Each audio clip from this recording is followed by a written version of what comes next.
All right. Now I have up here textual criticism, and I'm just kind of curious. How many of y'all believe that you could give a working definition for textual criticism? All right. A hand came up. That was great. And did I miss? I saw Dave's hand. Anybody else? All right. I expected Dave to probably at least be able to provide at least a working definition. Hopefully, we will be more well-versed in a few weeks on what's going on with textual criticism, what it is trying to accomplish. But at the end of our class last week, I was really trying to stress the fact that the King James Version of the Bible is an absolutely amazing translation. It was such a monumental work, and just the way that it uses the English language, the artistry involved in the wording. I don't know if there will ever be a writing in the English language that is able to match the King James Version of the Bible. I left by saying, as amazing as it is, there's still a reason why I don't necessarily recommend it today. And that's kind of the discussion that we begin to get in now, is because a lot has taken place since 1611, when the King James Version of the Bible was produced.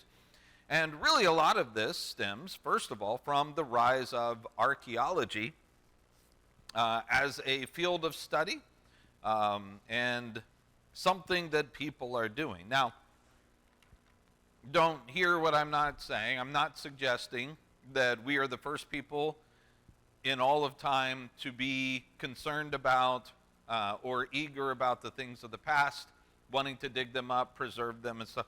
You have snippets and bits and pieces of people throughout time that have been interested in the things of the past. However, in the last 300-400 years, especially in the last 200 years, there has been a greater degree of concentration, I guess you could say, in trying to preserve the past. You could have, I'm sure, some good conversations with the runners, Dave and Sharon, and probably some others of y'all who have gone to foreign places and seen some of these great cities of antiquity. Maybe in Turkey or Greece, you can go to these places where they've excavated these great temples, or you have these pillars that are standing that were once, part of a Parthenon, or maybe a theater or something such as that. And yet, when you look at what's left today, it's not much. Sometimes there's hardly anything. Sometimes they have to dig down to find just a base to give us an idea of what's there. And a lot of that is because people who lived there or were there after the fact, years later, they didn't care about trying to preserve what was there. A lot of times they saw nicely cut stones that were ready for the taking, and they thought, I need a new wall. Here are some good stones to use. Why don't I just take them from here? Nobody's using these stones in this site anymore. And so they become pieces of walls or houses, buildings. They're just left, and they are abandoned, not protected at all, sometimes not even noticed. Now, if you go to some of these places, they even have armed guards there, protecting, trying to preserve the past so that more isn't lost. All I'm saying is there is a fervor that exists now that I don't think really has existed to the degree that it does now in a long time. Again, you can have some conversations with some of y'all who make it a point to go and visit these sites. I say this because this discussion is really important to talking about the English Bible since 1611. So much has changed. Remember, a translation really is only as good as the source from which it is translated. And that is important to remember. For the most part, I stress this, I'm going to continue to stress this. For the most part, the King James Version was based on a Greek text that is generally acceptable and is probably very close to what the autographs have. You heard me say that, right? The King James Version is an acceptable translation. It is based on an acceptable Greek text. And I am not at all trying to say that it is bad necessarily. Even so, the Greek text that we have available to us to translate from, a lot of evolution has taken place in those Greek texts since 1611.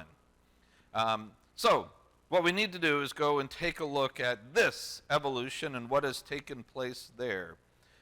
If we were translating from the exact same Greek New Testament that the King James Version used in 1611, there would be no issue whatsoever. You know, if we had the exact same Greek text that they had, the only thing that I might say is, well, maybe I wish the language was updated. And that would probably be about the extent of it. But it does go deeper than that. So, let's take a look then. I have not been keeping up with my PowerPoint here. Let's take a look at the evolution of the Greek text of the New Testament. And this is going to be important to understand because you may say, well, hey, isn't the Greek text the Greek text? I mean, when you think about it, they wrote it out, right? Is that going to change? Does the Bible itself change? If they wrote it, that should be what we have. Except we're not absolutely certain exactly what those autographs were. I've used that term. We talked about this about a month ago or so, a month and a half. Do you remember what I mean when I say the word autograph in this discussion? An autograph is the original writing from the very first person who wrote it. Paul wrote, when he wrote Galatians, that parchment or papyrus or whatever it was that he wrote on, that would be the autograph. Does that make sense? We don't have the autographs. They're just not extant. I mean, we don't have them. We probably never will have them. They're not preserved. What we have to base things off of are copies of copies of copies of copies of copies of copies of copies of copies of copies of copies, and so on. That's the best that we have. And kind of think of it in this regard as far as trying to say, do we have what they originally wrote? How many of y'all have played the game Telephone before? You know, where you have a line of people and you have the first guy who says something like, it's the eye of the tiger, and then he tells it to the next person, who tells it to the next person, who tells it to the next person, who tells it to the next person, and then you get to the end and they say, hey, what did you hear? And it's something like, I fight at the lighter. And then everybody has a good laugh, like, what? No, that wasn't it at all. And you guys talk about, how it changed. A lot of people will have you believe that this is the best that we have. There are some scholars, namely a guy named Bart Ehrman. He's going to be a huge person that I guess I haven't really prepped for the next class yet, but probably he is one of the biggest detractors to the fact that we have the text that is preserved, and he uses a lot of sensational type of language to try to get you to say, you cannot have any confidence that we have what they wrote. And that's kind of his stated purpose in life, it seems, is to try to break down people's faith. And so they say, well, it's like a big game of telephone, especially when you consider the way that the games of telephone take place. Maybe I shouldn't have gone off the screen. I was working on doing this on the screen, and it completely overloaded my computer, where it had too many pictures, and it started to freeze up. And so I decided to just erase it, and I'll give you a minimal version here. But let's say that you have the autograph. And this autograph, let's say that he gives it to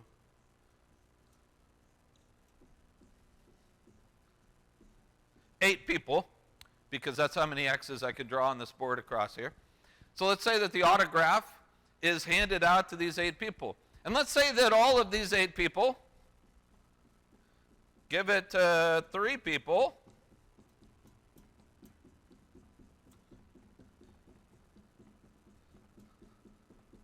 And then each of these are giving it to three people.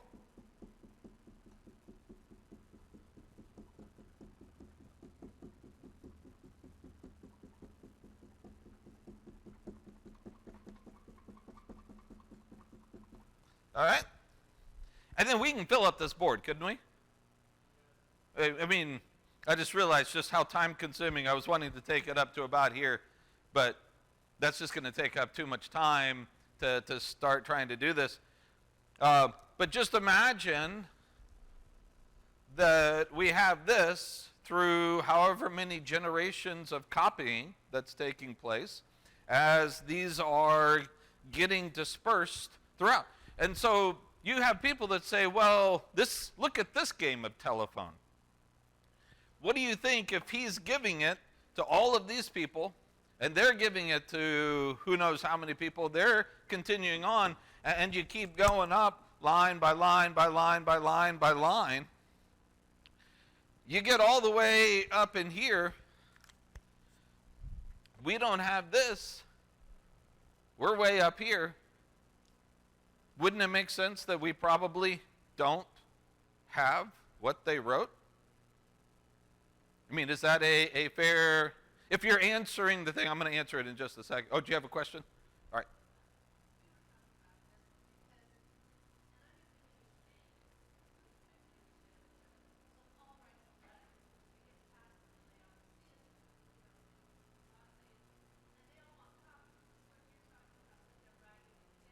Mm-hmm.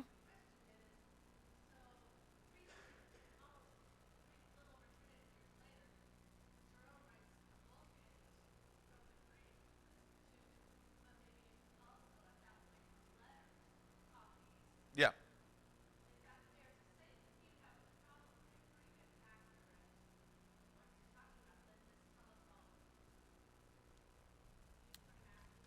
Yeah.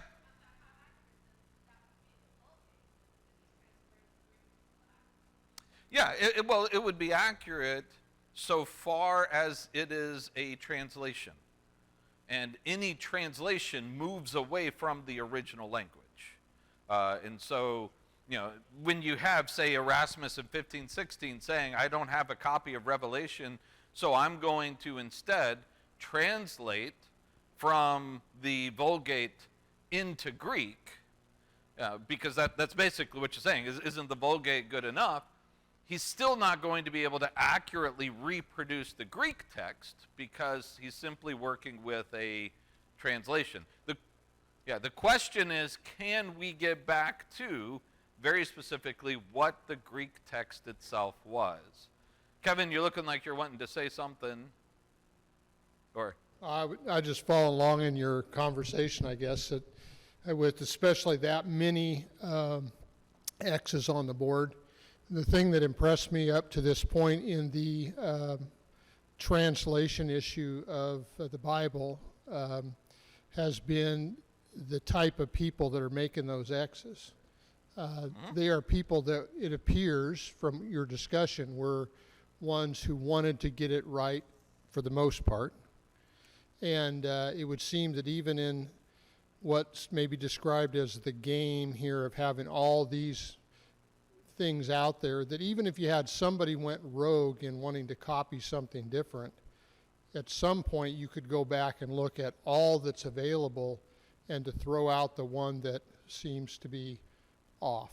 It Yep. would seem. Yep, and that is textual criticism. That is exactly what's under discussion when you fill up this board with all kinds of dots from all of the ones that have come out. I think the first thing that Kevin said is important here. To them, this is not a game. How many of y'all have played telephone and you purposefully misheard something before? Because it's a lot more fun if what you have at the end is different from what you have at the beginning, right? There's a different stated purpose in the game of telephone than there is the textual transmission of the Holy Scriptures given by God. And these people that are down here are people who really, really care about the text of Scripture as given by God. They're not going to treat it lightly. This is not a game of telephone to them. They are going to faithfully transmit this as well as they possibly could. What's interesting is people like Bart Ehrman and others are going to say, well, in the very beginning, these guys, they're just a bunch of laymen. These are, in modern day parlance, I don't know, factory workers, farmers, things like that, they don't necessarily have all the highest of educations and such. So obviously, they're gonna make all kinds of mistakes because they're not skilled scribes. What's really interesting is that you find more mistakes, and we'll talk about what I mean by mistakes next time in the next class. The various variants, the different types, some of them are just copyist mistakes. There were more mistakes later down the road when they started employing paid professional scribes than in earlier times when it was just kind of normal, everyday people doing the job. And it's because normal, everyday people doing the job are normal, everyday people who care about the Word of God and they don't want to mess it up. They're scared to death of messing it up, and so they make double certain that what they're doing is accurately portraying the Word of God. And that's something over that. Serena, is this about the scribal difference, or?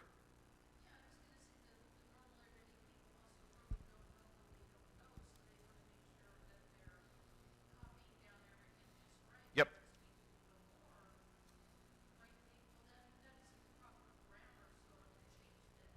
Yep. And you have those kinds of changes that you find later on. People trying to correct spelling, grammar, things such as that, or give a better way to say this. All right, so first of all, textual transmission is not a game. The whole telephone thing, it doesn't work as well. Plus, the second thing that Kevin said, he was spot on. He gave me both things here. It was fantastic.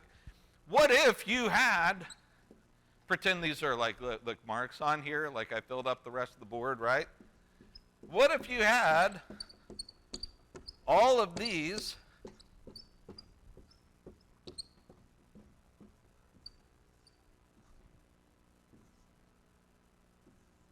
What if you had all of those things and a whole lot more that you could compare and contrast?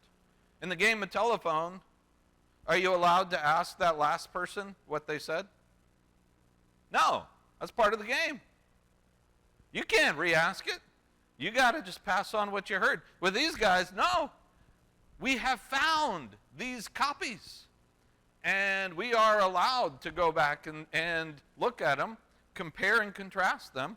And if you have somebody, as Kevin says, went rogue at some point, and you're like, wow, that is just totally way off, it's evident. So all of this is going to be part of what we are talking about next week, but this is textual criticism. Textual criticism is taking everything that we have available to us to get as close to the autograph as we possibly can. There's no way that we will, unless we find the autographs hidden away somewhere, there's no way that we'll know exactly what the autograph is. But I think we can determine what the autograph probably is beyond reasonable doubt. And that's probably a phrase I think that will come out in Kevin's class as well. I'm assuming at some point, we can look at it and say, well, beyond reasonable doubt, yeah, this is probably what it is that we have. All right, so let's talk then about the evolution of the Greek text. We talked about Erasmus's Greek text 1516. Y'all remember talking about this? This is what gave rise to Tyndale's New Testament. In fact, his first one was in 1516. 1519 was the second edition. This is what Luther used for the first German, the first Bible in the German language. And then 1522 was his third edition, and this is the edition that Tyndale had his hands on when he produced his New Testament. And they were based off of Erasmus's text. And remember, by and large, Tyndale's translation becomes the base moving forward for all the other English translations through the King James Version. Now, they would go back, and we'll talk about the Greek text that the King James Version had at their disposal, but they began by saying, is the English that we have acceptable? They weren't trying to just completely redo things. So you could almost say that the beginning of the King James Version is really based off of Erasmus's Greek text. 1535 was his fifth and final edition. You also have the Complutensis. That just rolls off the tongue, right? The Complutensis. This was the version that we talked about that began, their New Testament was completed in 1514, 2 years before Erasmus. But they didn't actually print it and publish it until 1520 when they had everything else finished as well. They could have made claim of being the first Greek New Testament, but Erasmus gets that credit simply because they were sitting on it and didn't actually produce it. Supervised by Cardinal Ximenes, and it actually was superior to Erasmus's text. It was more careful. Erasmus's first text was pretty sloppy, and it seemed as if he knew that he was under a time crunch to get it out to be the first, and it kind of was like that. Later revisions cleaned it up some, and you had some other stuff going on, but this one really was superior, and one of the reasons is they had Codex D. The codices oftentimes have some letter or symbol, and we're going to talk about codices in our next class. But the codices are kind of like the first time that you see books, as we know and understand books. They use them for the Bible. They started putting them in some kind of book form that they called the Codex, and these really show up 4th century, around 300 to 400, around 350 or so. Now, Codex D, that is Codex Bezae, was a 5th century codex, so this one's in the 400s. But they had this one, Erasmus did not. And so that gave them perhaps a little bit of an edge. All right, we talked about this one as well, if you recall, when we talked about Erasmus and we made that comparison. Now, let's move into some that you may not be familiar with. And by the way, we're not going to hit every Greek Testament or New Testament that came out. We just can't. There's all kinds of people that are taking their own shot at it. As we progress further down, we're going to be hitting highlights as we talk about these. So for those of you who are experts in the field and you've got all of the Greek texts memorized in chronological order, and you're just like, well, he didn't mention this guy or this guy, well, that's why. Theodore Beza, not to be confused with Bezei or Beza that the Codex was. He made a conglomerate of Erasmus's text and the Complutensis. And this is of note because this was the Greek translation that was handed to the translators of the King James Version, for them to check against this and make sure that the wording that they got from the bishop's Bible fit with this particular Greek text. All right. This is also, not necessarily this one, but in 1633, which I believe was the third edition of this. Let me double check this. Nope, second edition. The second edition was put out in 1633. He declared, we now have the text that is received by all. And thus, this took on, this family of Greek manuscripts or editions took on the Textus Receptus, or the received text moniker. Who here has heard of Textus Receptus? Okay, so a couple more hands this time, or the received text. This is where that comes from. This is the claim that they made with Theodore Beza's 1633 text. Basically what he's saying is, we've arrived. We now have in our hands the text that was given to the autographs. We finally got it.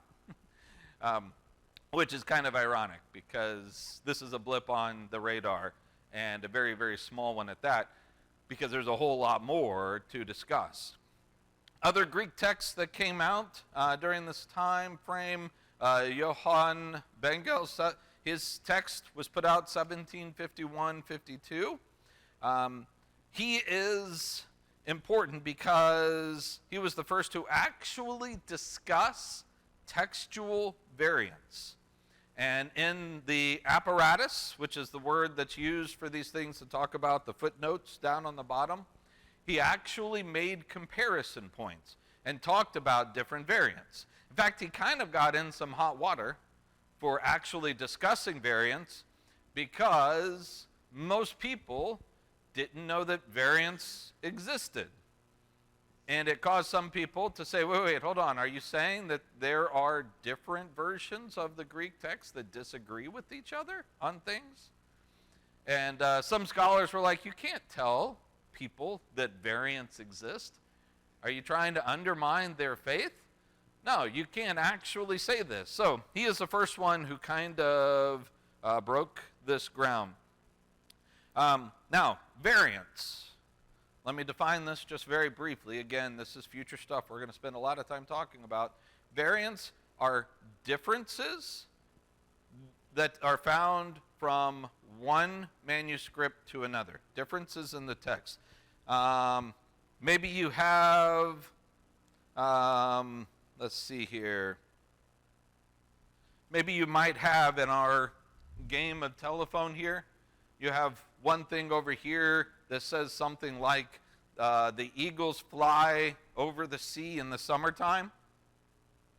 And then one over here that says eagles fly over the pond in the summertime. Are they different? Yeah, absolutely. That's a variant. And there's all kinds of variants that you find within all of these different manuscripts. So again, don't be alarmed by that. We're going to talk about this. And I think that through our discussion, it's not going to be as big of a deal as some people try to make it out to be. All right, again, what we're trying to do is say, what is the original message? And so he had various criteria that he would go through to say, this is why I chose this variant over this variant. Johann Griesbach, 1774 to 75. In his translation, it really doesn't stand out so much, except for the fact that he actually published his 15 rules, in his preface for this, 15 rules of how to determine which variant is the better one. And so he is beginning the process of textual criticism. That is, being critical towards the text. You're not criticizing, by the way, what the text says. You're not saying, well, I don't like the Word of God. You are being critical towards whether or not we have exactly what was written. That's the difference. That's the criticism that's involved. And so he listed his 15 rules. They're still referenced today. They're not necessarily the rules that are followed, but some of them are still referenced. Now, this brings us up through the Enlightenment, and so now we're going to move to post-Enlightenment. And really, post-Enlightenment is where scholarship across the board exploded. You go to the 19th century, the 1800s, and this is not that they didn't have colleges and universities before, but this is the rise of the university. This is the time in which, in every field of study out there, things just got better. They got deeper. And in biblical studies, this was absolutely the case. There is just an entire explosion of things as far as biblical studies are concerned. It's during this time that archaeology hits its stride. Remember, we talked about archaeology before. The 1800s are where it really took off. So you have the 19th century and then into the 20th century as well, and still is a major thing even today. So let's see here. Textual criticism, not only that, let me make sure. Textual criticism becomes a really important field. Biblical language studies are night and day different from what they were back in the 1600s. Now, you have Hebraists of the highest order. They would walk circles around some of these people from before. And that's not to say anything at all about the people before, who were absolutely brilliant, and if you were to pick them up and drop them into the amount of knowledge that was being dispersed during the 18 and 1900s, they would have been at the head of their fields. This isn't to say that people before were bad in any way, shape, or form. They just didn't have a vast amount of information available to them that people had in the 1800s and 1900s and such. It just was unbelievable. Brand new fields were being created. Textual criticism actually became something that people not only studied, but they would devote their entire lives to. Something unheard of just hundreds of years before is suddenly incredibly important. Paleography, that is going back and studying the writings and when you can date and how you can date various writings by script and stuff, that comes into its own during this time. And this is the time where, do you remember talking about the Wellhausen documentary hypothesis before, when we were talking about the Old Testament? This is when that came into being. And really, it goes hand in hand with the Tübingen School in Germany, which gave rise to what we would typically call the liberal critical study of the Bible. And there are some good and some bad things that come out of this. Let's see here. First of all, the good things that take place for the first time, things are being challenged. And growth takes place with challenge. Questions. You ask questions. You don't just simply assume things. There is more information now that's given out. People are digging in ways that they'd never dug in before. Along with this, though, there's plenty of bad, because now the general consensus of scholarship during the day, and it's really for the first time, the general consensus of scholarship, they did not actually believe that the Bible was inspired by God. They believed that it was, generally speaking, during this time, they believed it was simply the product of man or men. And much of what they were trying to do was to go back and say, okay, who really wrote this? What really happened? You have all of these people claiming that this Jesus was some kind of miracle worker, except miracles don't happen. We know that. So who was he really? And so you have things like the quest for the historical Jesus, which has been ongoing. It's kind of waned now, but it was real big even as much as 20, 30 years ago with the Jesus Seminar, if any of y'all were familiar with that. But you have all of this really begins during this time frame in the 1800s. So there's a lot of bad, but a lot of good that's taking place. As we continue looking through this, now we're going to talk about some of the important individuals here. First is Konstantin von Tischendorf. Anybody heard of Tischendorf?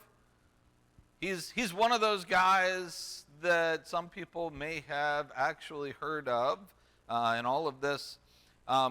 Tischendorf was an adventurer in his day. Think of him as kind of like an 1800s Indiana Jones. That's kind of this guy, going into places, various places, and trying to find the past, and then bring the past back with him away from where the past was. This is giving rise to, or right in the middle of, the way that a lot of places work. You know, all the jokes about the British Museum and all of that. Yeah, that's during this time frame that they're going and they're collecting and they're bringing things back, and they're making their museum what their museum is. Tischendorf, he was German, but he was willing to work for whoever would help his case the most. And by the way, that doesn't mean money. It means prestige. It means scholarship. It means elevating himself to the highest of his class. Whoever would allow him to be as great as he could be is kind of the idea. Now, his perhaps greatest contribution to society, and especially to what it is that we're doing, happens to regard the St. Catherine's Monastery at Mount Sinai. There was a monastery that's set up there, and he goes and he visits this place, and there's some conflicting stories about exactly what was happening here, but they had some baskets and papers or parchments that were in there, and according to his recollection of these events, these monks were taking parchments from these baskets and throwing them in the fire to burn and to start up, using them to start fires and such. And he looked in and he realized that these are old ancient Greek texts that he's looking at. And so he asked them if he can have them, and to them they're trash anyway, according to his side of the story. But there were other stories, other ways that that's told. Well, he goes back a few times to this same place because these were actually really important parchments. Let's see here. These were parchments given, he took back, he offered them as a gift to the Tsar of Russia for further advancement. And again, the tale's gone under scrutiny. Some people say, no, it's certainly not true. Their claim is that, yeah, there were parchments being burned, but not those. They're like, we wouldn't burn those. These are just fragments of messed up stuff over here. But whatever way it is, this is what's going on. But he continued to go back a couple more times. On his third time there, he was shown a complete ancient New Testament in Greek. And it also had some of the Old Testament as well, but it had the complete New Testament. And he looked at it and he said, wow, this is the jackpot right here. He convinced them to let him take that with him to present to the czar and give to him so that they could study it and copy it. But it took about 10 years for that to happen because the monastery was without a leader for about 10 years as one died, and they were trying to go through the necessary procedure to get another one, and they're not quick about doing things. So it took about 10 years before anybody there had the authority to say, yes, you may do this. From one thing I read, they still have a copy of the receipt from Tischendorf that he had received these items with a promise of something else. I don't remember what that other thing was that I'm not sure was ever actually fulfilled. So he takes this. This turns out to be Codex Sinaiticus. This ends up being, and it's known, if you ever see Codex Aleph, that's what this is. Kelly?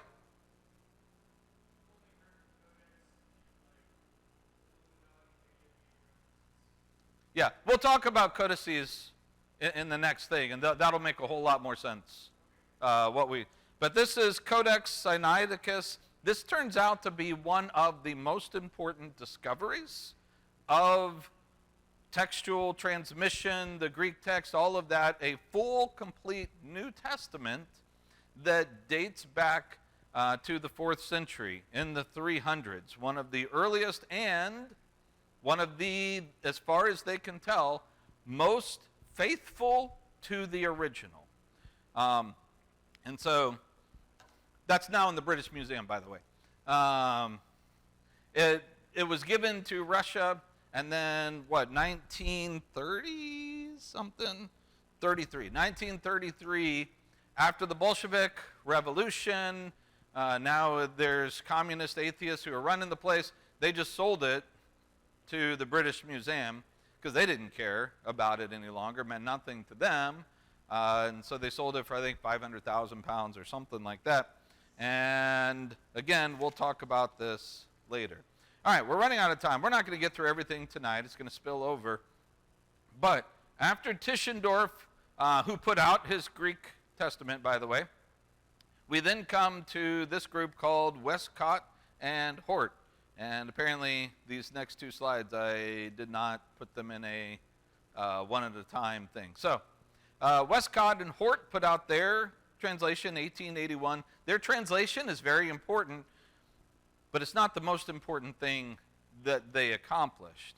What they did was they changed the philosophy as far as which of these pieces of the telephone game, which manuscripts should hold the most weight. Which ones are the most valuable? Which ones will get us closer to the original? Because up to this point, you actually would just kind of look at them and you'd say, well, if we have this variant right here, there's two different things, and over here we have 220 manuscripts that say it's like this, and we have 3 that says it's like this. Which one is probably more accurate? I don't even remember what number I gave over here. 220? All right. Is it the 220 or is it the 3? The 220. That makes sense, right? What they say is, well, what if the 220 all came from up here? And your 3 came from down here. Does that change anything? Because things up here are reflecting changes that might have happened all the way through here, aren't they? And if you have one change that takes place right here, and then he goes to 3 guys, and those 3 guys to 3 other guys, and won't you have an absolute ton of copies that reflect a change that happened right here? Yeah, and by the way, what are we going to have more of? These that are closer to us in age, or these that are the furthest away? We're going to have more of these anyway. So of course we're not going to have nearly as many copies down here. First of all, because there weren't as many. Second of all, because it's been such a long time, these things don't survive. We're lucky to have what we have dating from the 1st, 2nd, 3rd centuries that were written on papyri which are only suitable in arid places like Egypt. And anywhere else, they've deteriorated. All that we have came from Egypt. And so what Westcott and Hort say is, hey, I'm going to give more weight, even if I have less manuscripts and copies that have this version. If they're older, they hold more weight than copies that are up here. I think that makes a lot of sense. So do a lot of people, because they changed the way that people looked at this. Codex B Vaticanus, that was their prime resource. And then when Codex Sinaiticus was found, they were able to use that as well, and they were able to compare it. By the way, those are down here, right? Codex Sinaiticus, Codex Vaticanus, Codex Alexandrinus, and those Beze up here a little bit, but most of the stuff is up here, generally speaking, they're dealing with, and then they get some down here, and they say, we should be comparing to these guys. And so they elevated those, and that's why they were highly critical of the Textus Receptus, which is going along the majority text view, and that's what it follows. All right, we're out of time, so we're not going to get to Nestle Aland until next week. If you have any questions, you can talk to me about that. We will probably review some of this as we move into Nestle Aland. And then, yeah, we'll get into how to do textual criticism ourselves. All right. Thanks a lot, guys. Good class.